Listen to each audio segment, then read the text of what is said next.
Hey friends, in today's quick Apple numbers tutorial, I'm going to show you how to add a drop-down menu, or in the case of Apple, it's called a pop-up menu.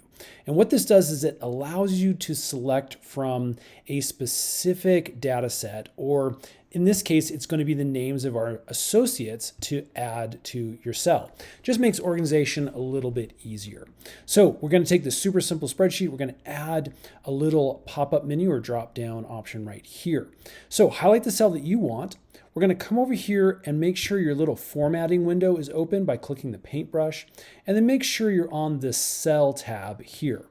We're then going to look at data format. If I use this little arrow system, you can see we have a number of different data that we can choose from, including down here, which is a pop-up menu. I'm going to click on that, and then now we can type in the options that we want this pop-up menu to show.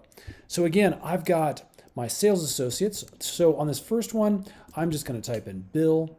Second one, I'm going to type in Jenny, Jill, and then we'll click the plus button because we want to add John. And once we have John typed in there, we have all of our associates to choose from.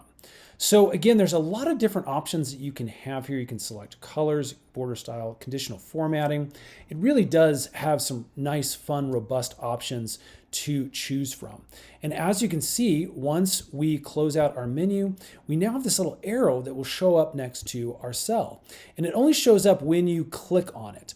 As you can see, once I do, this little arrow is here. I can click on that, and then all of those inputs that we placed in the formatting will now show up, and we can come through here and select the associate that we want to show up in that box. It really is that easy.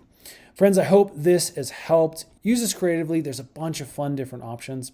If this has helped, hit that thumbs up button for us, and then stay tuned and subscribe because we got a ton of Apple numbers tutorial videos that are coming up soon. Helps make your life just a little bit easier. We'll see you again on the next one.